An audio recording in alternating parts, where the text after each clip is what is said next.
Olá pessoal, como vai? Espero que vocês e seus familiares estejam bem. Vamos dar início ao PET Volume 2 e vamos falar hoje sobre o tema Natureza e Cultura.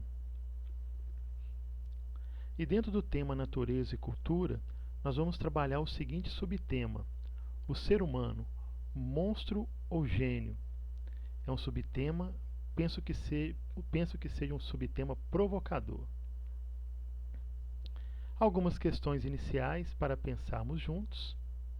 Primeiro, o que distingue o chimpanzé do homem? Depois, por que a linguagem é considerada a definição autêntica da humanidade do homem? Por que a educação é um diferencial entre os humanos e os outros animais? E você? Está mais próximo do monstro ou do gênio? Tempo para pensar sobre isso. A nossa aula sobre esse tema, ou melhor, sobre esse subtema, vai ser a partir do pensamento do filósofo francês Michel Onfray. Aqui uma breve biografia do nosso filósofo. Ele é doutor em filosofia. Em 2002 ele fundou a Universidade Popular de Caen.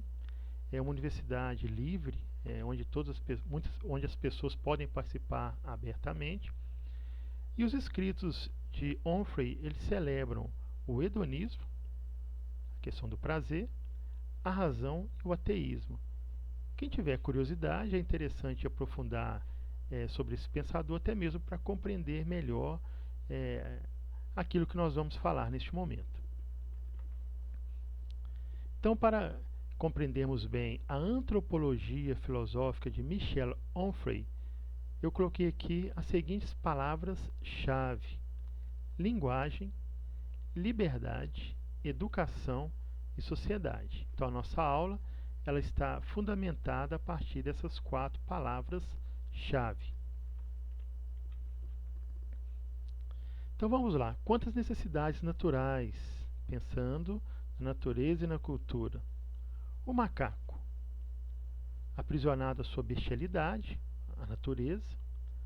As suas ações são por instintos ou impulsos, são ações determinadas porque essas ações seguem as leis da natureza, e por isso, no macaco não há erotismo, não há filosofia, não há religião, não há arte, gastronomia, matemática, dentre outras necessidades espirituais que nós criamos.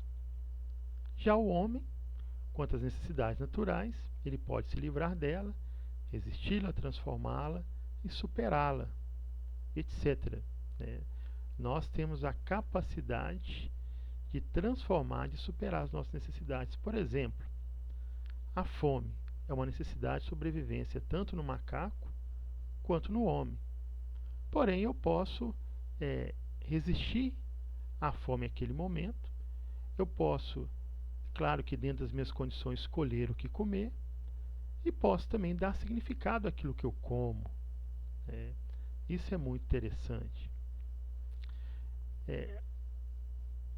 Quanto às ações, as ações do homem, a partir do exercício da vontade, da liberdade do poder de decisão. Interessante aqui que Onfray apresenta a questão da liberdade, que a liberdade vai ser essa possibilidade de decidir e fazer escolhas, e as necessidades espirituais, quer dizer, nós criamos determinadas necessidades para melhorar a nossa vida, a nossa convivência, as nossas relações, para facilitarmos a vida, para encontrarmos conforto também, em algo superior, por exemplo, a questão da religião, da arte,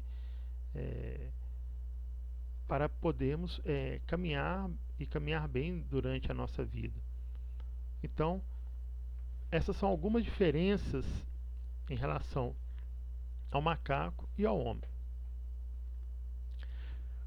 Agora, a partir da linguagem, quanto à linguagem humana, capacidade de comunicar, mas não só de comunicar, porque os outros animais também eles se comunicam, mas a partir de uma comunicação elaborada, simbólica, significativa.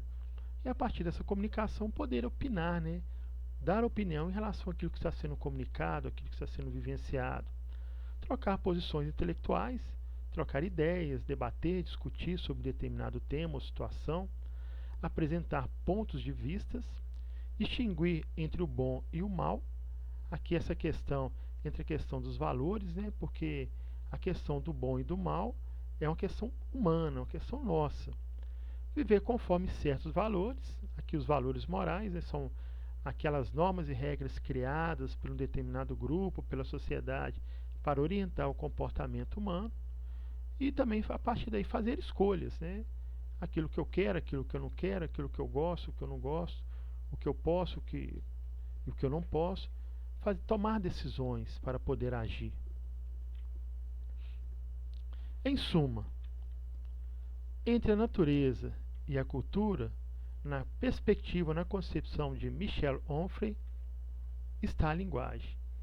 E a linguagem humana que vai permitir esse constante diálogo, essa constante comunicação, essa transição entre a natureza e a cultura, entre o aspecto biológico, puramente biológico, e a racionalidade, entre a biosfera e a antroposfera, ou o mundo animal e o mundo humano, mas sabendo que é um diálogo constante. Nós não nos afastamos do aspecto da natureza, mas nós criamos algo novo, que é a cultura.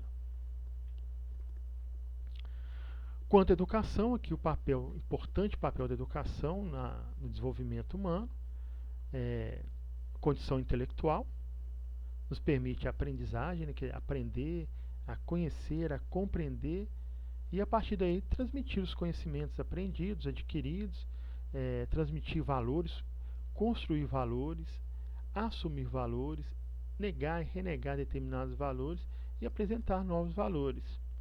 E a educação ela é fundamental para a construção daquilo que nós chamamos de sociedade, né? A construção da sociedade, as nossas relações enquanto cidadãos, enquanto indivíduos, enquanto cidadãos. A educação vai permitir, na construção do humano, ela é que vai nos permitir, de certa forma, a dominar, a conhecer, a compreender a nossa natureza para aprender a conviver com ela, aprender a dominar, aprender a superar, a transformar também. Agora, para pensar, que eu coloquei uma citação de Michel Onfray: quanto maior a aquisição intelectual no homem, mais ele recua em relação ao macaco. Quanto menos saber, conhecimento, cultura ou memória há em um indivíduo, mais lugar o animal ocupa, mais ele domina, menos conhece a liberdade o homem. Mais ele domina, menos conhece a liberdade o homem. Satisfazer as necessidades naturais, obedecer apenas os impulsos naturais, comportar-se como uma pessoa dominada por instintos, não sentir a força das necessidades espirituais, eis que o chimpanzé se manifesta em você. Cada um carrega consigo sua parte de macaco. A luta para fugir dessa herança primitiva é diária, é até o túmulo. A filosofia convida a lutar esse combate e oferece meios para isso. Em outras palavras, Onfray está nos dizendo que há um eterno confronto e diálogo também entre o macaco e o homem, entre a natureza e a cultura, que está presente em nós. E na concepção dele, a educação que vai nos ajudar a compreender essa nossa natureza, os nossos instintos, as nossas necessidades, e a partir dessa compreensão, dominar, superar, transformar e ressignificar. Mas é interessante pensarmos que muitas das nossas ações, elas são mais movidas por instintos, por impulsos, do que pela razão. Porque é através da educação e da relação na sociedade que a nossa racionalidade ela vai sendo construída e desenvolvida também. E ele vai encerrar dizendo que é uma luta diária entre o estado de natureza e o estado da cultura, né? Entre agir por impulso ou por instinto, ou agir a partir de uma reflexão, de um pensamento, de uma força de vontade também, a partir das nossas escolhas, da nossa liberdade. E por fim ele encerra dizendo que a filosofia convida a lutar esse combate, quer dizer, não fugir desse combate, o combate está aí, é uma luta diária, e oferece meios para isso. Quais seriam esses meios que a filosofia nos oferece para combatermos bem esse combate? Não nos deixarmos ser vencidos pelos instintos e pelos impulsos, em especial aqueles que possam nos levar a atos de violência, de crueldade, de bestialidade, de monstruosidade. Quais seriam esses meios? A capacidade de pensar, de questionar, de indagar, de se auto-questionar, de se auto-indagar, para buscar conhecer e compreender a si mesmo e compreender a realidade. Que nós voltamos a Sócrates, conheça-te a ti mesmo. O autoconhecimento, ele é um instrumento fundamental para o autocontrole. E o autocontrole é necessário para a vida em sociedade. Ele é muito importante para isso. E uma educação que nos possibilita isso é uma educação crítica.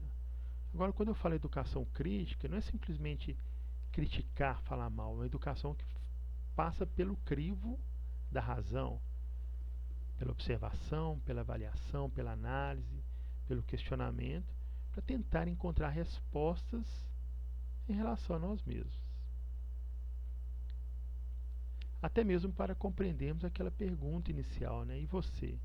Está mais próximo do monstro ou do gênio? E a partir dessa pergunta, eu deixo aí, eu encerro esse momento, mas como eu gosto de falar, não encerra a reflexão, que nós possamos continuar pensando sobre isso. E as nossas ações estão mais voltadas para a bestialidade, a monstruosidade, ou mais para a genialidade, né? Para a humanidade. No mais, façam as atividades referentes ao conteúdo que está presente no PET. Nas nossas aulas nós vamos tirando as dúvidas que forem surgindo, esclarecendo em relação às atividades, o conteúdo também. Cuidem-se, que cuidando de vocês, vocês também estarão cuidando daquelas pessoas que você amam, tá? Mais um abraço e até a próxima.